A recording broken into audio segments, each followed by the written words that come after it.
And good morning, everyone, and welcome to our weekly media Zoom with head wrestling coach Cael Sanderson. We're getting ready for two dual meets to open up Big Ten action at Maryland Friday and home with Indiana Sunday in Rec Hall, 2 p.m. And let's go ahead and get started with questions here. Nate, get us started. Cael, hope you had a good break. I know I'll let Clay ask his question again, but just wanted to see how you felt about the guys did over the break, especially those that competed at the Southern Scuffle. Did you see that you maybe got some answers maybe at 57 now? What did you kind of see? What did you get from that? I think overall, through December and the collegiate duels in Florida, I felt like our team was kind of coming together a little bit more as a team. And, that's obviously what we're hoping to see is just progress and just, increased enthusiasm as we kind of push along here. I think we saw that. The Scuffle, I wouldn't say we were real excited about the results, but it was nice to have guys competing down there and getting matches. I'm not sure if that really,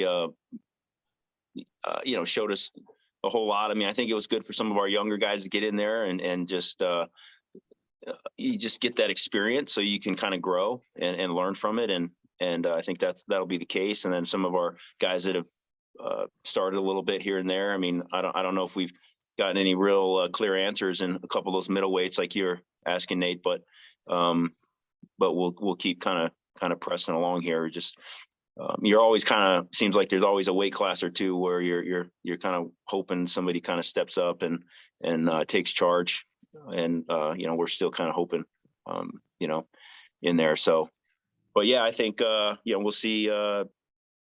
Coming off a break, I kind of like that schedule where these guys competed right before the holiday, and then they're able to get back here and get a week of training in before our first match. I think that works out really nice. But we'll see how we compete here on Friday to start the Big Ten schedule. Greg Pickle.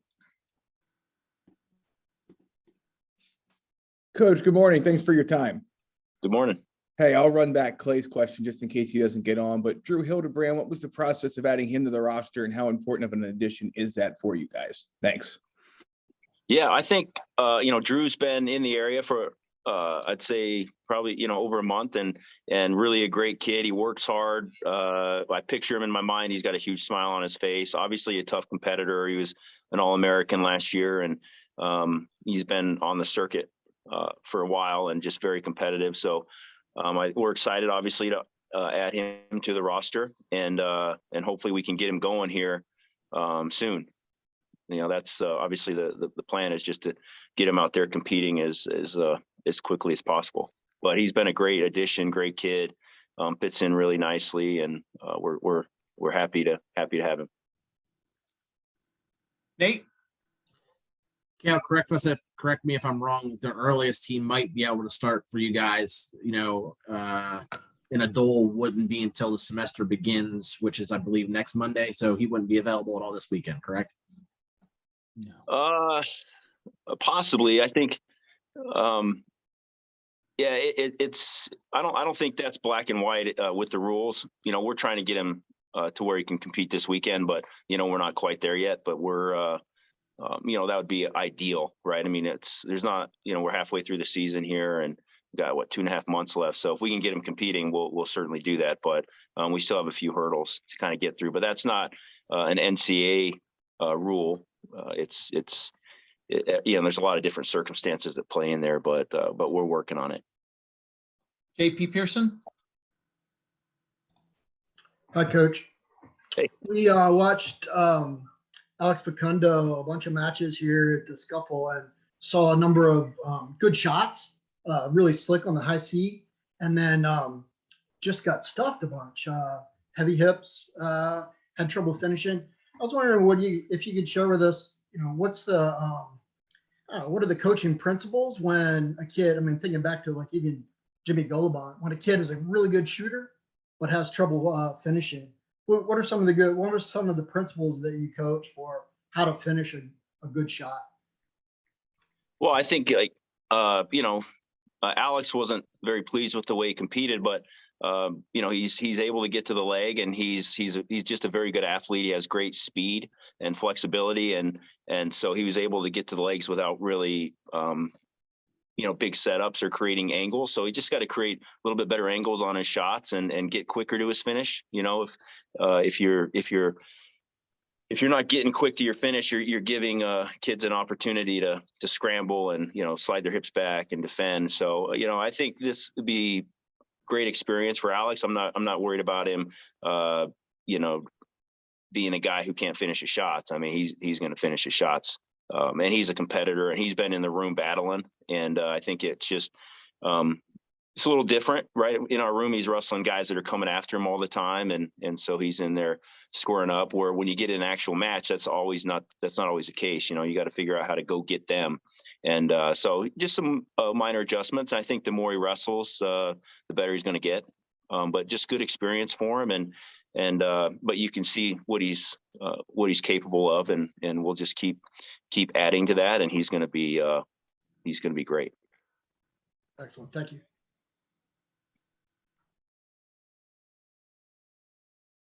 Greg? Sorry. Coach, is there any update you can give us on Michael Beard after he medically forfeited at the end of the scuffle? And then either way, what does his performance down there just say about your overall depth at that position at weight class rather, at 197? Yeah, he's still, I think he's going in to kind of get, you know, finalized, because they traveled back last night. So he got back last night, and so he'll be seeing the doctor today. But yeah, I think he wrestled really well. He beat a guy or two that beat him last year. So he's continued to improve, and that's no secret. I think having him and Max in the same weight although it's tough because only one can start, it's been a blessing for both of them. But yeah, I think Beard's getting better and better, and he wrestled tough. Obviously that match in the finals is when you'd want to see, you know, 7 minutes to see how that plays out. But yeah, Mike's done a great job, and he's getting better, and his confidence, I think, has grown. I think after that event, and just having seen the progress that he's made from a year ago, that's got to be a big confidence boost for him. But yeah, we'll find out later today, you know, what's going on with his knee. Hopefully it's not any long-term thing. Andy? Yeah, Happy New Year, Cael. I was just wondering if you could give us a little bit of a scouting report on Maryland and Indiana. Yeah, I mean, we're trying to just focus on getting our guys better right now and making sure they're doing the little things that they need to do to, you know, score points in March. So we're going to focus kind of more on our guys, but, you know, both teams are tough and they're well coached, and you know, we're expecting some good matches. But yeah, at this point, you know, I'm not really the scout guy, but, you know, we just kind of want to do what we do, and we want to, you know, use the types that we use and kind of dictate the pace of the match. But it doesn't matter who we're wrestling. You know, we want to kind of do our thing, and that's kind of what we're focused on at this point. And then obviously coming back off break and kind of getting the second half of the season going here, we want to go out and compete with a little bit of fire and just kind of keep building off of what these guys have been doing. And obviously being healthy and, you know, free of COVID and the flu and all the different challenges that are going on right now with collegiate sports and sports in general. But, you know, we're good to go. So we're looking forward to it. Nate? Cael, I know you guys as a staff are usually, you know, you're using the whole season to play out, to figure out, you know, who your guys are going to be in the postseason, things like that. Is there any one particular guy that you guys are leaning towards right now at 57? Because now it seems like 25 with Hildebrand, you get him in motion, he might be filling that void for you. So is there any guy at 57 you guys are more leaning towards at this point? You know, I think we have 3 guys that have a lot of potential, but it's just kind of, I think Negron just needs more experience, you know, and Joe and Terrell just kind of need to kind of get out of their own way and just kind of go compete. But they all have a lot of potential, right? So it's, you know, I would think at this time we're kind of probably leaning towards Negron just because he's been competing well. But it's tough too because he's only had a few matches and they've only had and that's kind of the case for all of them. But there's nothing set in concrete at this point. But yeah, I guess, I mean, you guys have seen all the same things that I've seen. So, I know we got a lot of potential there, but that's obviously a weight class that, we feel like we're more competitive than we're showing right now in those big matches. Greg? Pickle? Coach, going back to the comment you just made about being healthy and good to go, was there anything that you learned from that situation back at the middle, I guess the 2021 portion of the season, end of 2021, that you can implement in 2022? Or is it just sometimes that's the way it breaks with everything that's going on right now and you just have to fight through it the best you can? Yeah, I think that's just, how things play out. Sometimes you kind of get kicked and you just got to, figure things out and get up. And I think there's a lot of positives. And if you have guys out of your lineup or whatever the case may be, it gives other people a chance to kind of step up and contribute and show their strength. I think adversity, and I think we talk about this every year, but that's just an opportunity to show your strength, right? I mean, it's life. So, but yeah, there were some times when, we're missing 3 starters or so and wrestling tough teams. And, that's not the best feeling as a coach or, going into those matches. But it's just always been like that. I mean, there's always ups and downs and we're just going to keep doing the best we can and just try to compete with honor and enthusiasm and try to get better every match. And if we can do that, we'll be fine here. Andy Elder? Cael, you alluded to the sports landscape and what's going on with health of athletes. I'm wondering with what's been going on across the country, have you had to implement any special procedures or protocols to keep everyone safe moving forward? We try, you tell these guys just to, be smart and do all the same things that you're reading about and hearing about, but obviously it's up to them. Right. And the holidays have been the toughest. Last year we got shut down right away, and we've talked about that. I feel like our kids spending time with their family would be priority number one. But coming back here, you just gotta be smart and do the best that you can. And then you still might get COVID or you might get the flu. So, that's just kind of the way it goes. So, I mean, we've been preaching at them, to be smart and make good decisions and protect themselves for a long time now. So I'm sure they're tired of hearing it, and I'm tired of talking about it. And they're grown men, and they're going to make those decisions, and hopefully they're just being as smart as they can. And then whatever happens, we'll deal with it. Nate? Cael, the collegiate duels. Obviously, you had some tough ones there with Cornell. Northern Iowa was pretty well easy for you guys, but to see the way your guys wrestled against Cornell and then see them respond then the next day against Arizona State, it seemed like it was night and day. So what was kind of going through with that? Was it the matter that Cornell is just so good? Like, can you fill us in there on that? Well, yeah, I think Cornell's really good, and they have some really a lot of depth, but they also have some superstar kids that are obviously really good. But yeah, I think going into the third day, it was just, we needed a full team effort there. And I think the team saw and knew of the challenge, and they kind of stepped up, and our guys competed at every weight, even if they're avoiding giving up a major or something, I mean, because every point matters. And I think it was just more of a complete effort from the whole team, and our guys that needed bonus points were wrestling with a little bit more urgency. And so, I think that was probably the best that we've competed as a team in a while. So that's, we're excited about that, and we just want to keep moving forward, because the Arizona State team is a really good team. On paper, I think it was 5-5.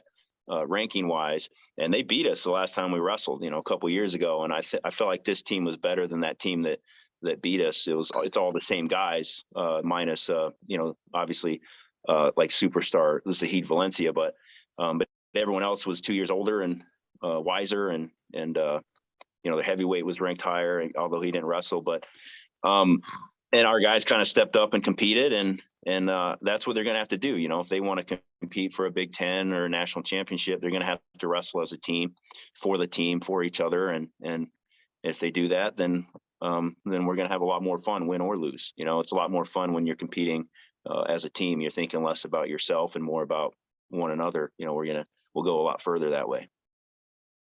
JP Pearson. Hi, I'd like to follow up on your remark about competing with honor.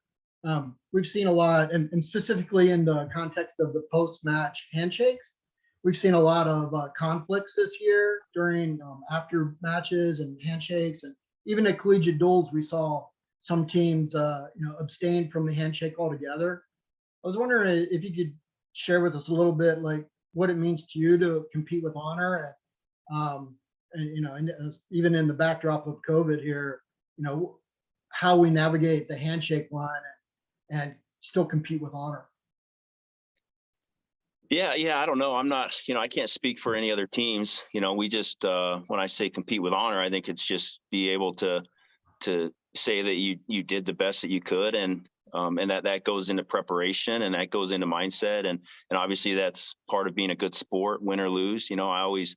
My dad was my coach growing up, and it was, it was just kind of that same mentality that, you treat others like you want to be treated. And, we've all lost a lot of times and things haven't gone our way. And that's just kind of the way it is in sports. And when they don't, so if you have a great day, you should be grateful for it. And if you have a bad day, then, same thing. I don't think there should be much difference in your energy and attitude, win or lose,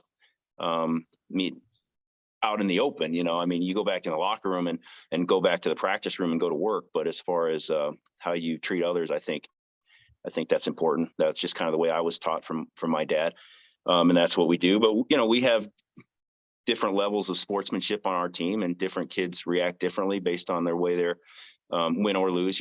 So we're not trying to create 10 of the kids that are all the same. Part of the fun is having unique individuals on your team, and if they have a little bit more fire, win or lose, and as long as it's respectful, then it is what it is. But yeah, I don't know with the handshake stuff. Everyone has their own opinion on that stuff. With COVID, everything's a little iffy, especially right now where it's really going around. And some kids want to go shake hands after their own individual match. I always kind of think that we do that after the match, and we shake everyone's hand at the end of the match instead of doing it after each individual match. But we have some individuals that want to go shake hands after their individual match. Those little things are really not that big of a deal. It's just, whatever you're doing, we want to be respectful of our opponents, win or lose, and their coaches, obviously, win or lose. And sometimes we do a better job than others, myself included, and with the officials too, it's the heat of the moment. So it gets emotional and you get fired up, and you always are going to see things from your perspective. So that's just sports. And then sometimes you take a step back and you say, okay, well, maybe that wasn't too, or maybe that wasn't as bad as I thought it was in the moment. And I think you just got to be patient with each other and be patient with the officials, hope they're patient with you, and then obviously with your team and all the way around. But I think the compete with honor to me that's a given, like be a good sport, but it's more about how you compete. It's like, this is your opportunity. It's more of a test. Can you be yourself in a big moment? That's competing with honor. Can you walk back in the locker room with your head up and win or lose? It's not about winning or losing. It's about just how you compete. That's the way I think about winning with honor or competing with honor. Excellent. Thank you very much. Cael, last one for Cael. Greg Pickle, go ahead. Which we've heard from some of your colleagues across campus about their opinions of the transfer portal on college athletics or their sport in general. What are your thoughts on it? Obviously, I'm sure you love it because of what you were able to add at 25, but how have you seen that impact the sport and Penn State in particular? And do you think you're done there before the semester begins, or the mid-year or whatever? Or do you think that you could still make additions out of that moving forward here?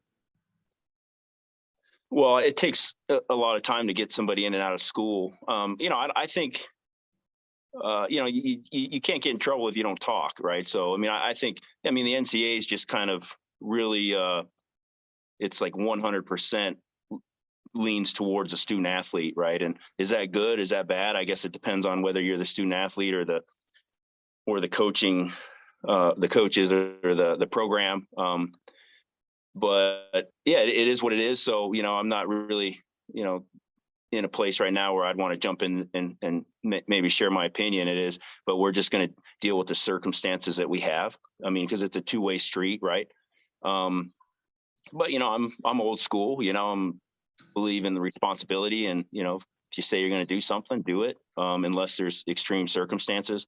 But yeah. I mean, that's just the way that college sports has gone, and there's not really a lot of rhyme or reason, I guess, but it is what it is. And so we'll just do the best that we can under the circumstances, and we just are going to compete. I mean, that's competing with honor. Like I was saying before, it's the same thing in recruiting and training and coaching and being organized. We're just going to do the best that we can and make adjustments as we go. And when we get beat, we learn and try to do a better job the next time. All right, Cael, thank you very much. Appreciate it. Cool. Thanks, everybody. All right, have a great day. We'll talk to you later. See ya. Bring in Greg Kerkvliet now. And take out Cael's. Hold on.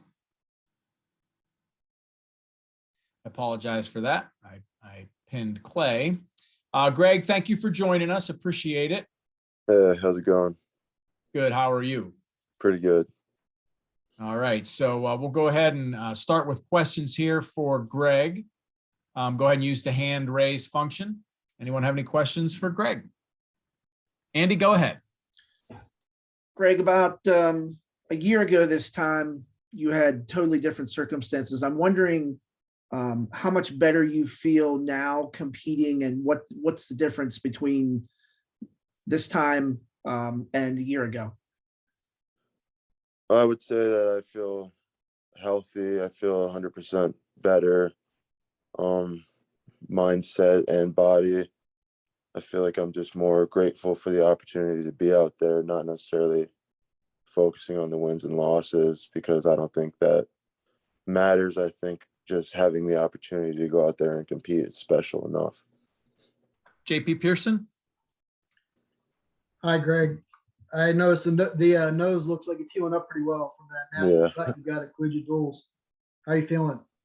Feeling pretty good. I was taking it slow a little bit because it actually broke, but it's feeling a lot better now. I'll be ready to go.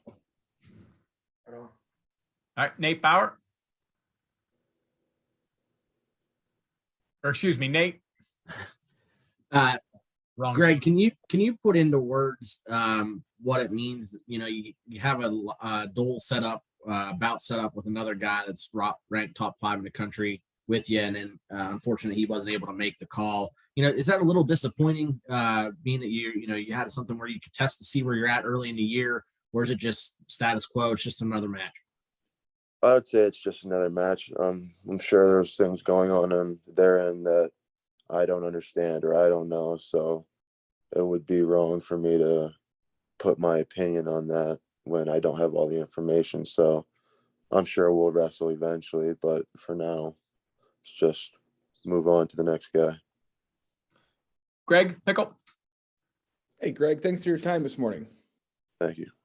What does it mean to add someone like Drew to your roster and eventually, presumably your lineup? How exciting is that for you and the rest of the guys? I think that's pretty exciting. I mean, first, he's a really good wrestler. On top of that, he's a great person.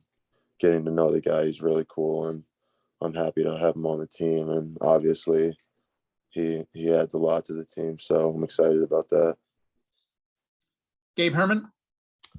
Yeah, hey Greg. I'm just curious, when it comes down to it in a match against, Luis Fernandez with everything on the line in the duel, what is your mindset then in a situation like that? At that point, I wasn't paying attention to the duel, so I didn't even know it came down to me. But at that point, it was just go out and do my job for me. And as long as I take care of myself, that'll help take care of the team. JP, go ahead. Coach Cael has told us on a couple of these pressers how much having both Max Dean and Michael Beard battling each other has been a blessing to them both. I was wondering if you could tell us, like from your workouts with them, what it's like to watch either or both of them improve. I don't really watch them in practice just because I'm also working out myself. But besides that, you see it in competition. You see Michael Beard going out there and at the scuffle and wrestling maybe the best he has in a while.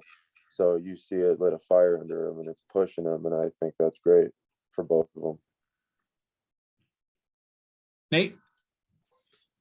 Greg, Coach said that Drew has been around for a month or so now. I think it has. He said so. You said you don't really pay attention to other guys. You work on your stuff, but what have you guys seen from Drew in the time that he's been with you guys? As far as he probably was with the wrestling club, I'm assuming. So, what have you guys seen with practicing things like that? If you've been able to see anything from him, and do you guys make some jokes with him, maybe saying he's the old man on the team since all you guys are all young? Actually, we kind of just talked about that the other day. We didn't even realize how old he was compared to us. We kind of thought that was funny, but I mean, we see it in the room. We see him putting in the extra work, doing the extra versa climbers. I mean, you gotta, I think, to be great or as good as you can be, you have to put in the extra work. Doing what you're told is just not enough. So I see him doing that, and it's exciting. JP? Do you ever work out with Max or Beard, or who are your most frequent training partners? I usually wrestle with Saran Francisco. We just got him in. He's a great partner. I appreciate having him here. And I'll roll around with Cael, Varner, Snyder, those guys. It's been great. Really great. All right. Anything else for Greg? All right, great. Greg, thank you very much, Greg. Appreciate you joining us this morning. Thank you for having me. All right. Thanks, everybody. Have a great couple days and hope to see you all in Rec Hall. Thanks, Pat. Thanks, Pat. Bye. Thanks, Pat. Thank you.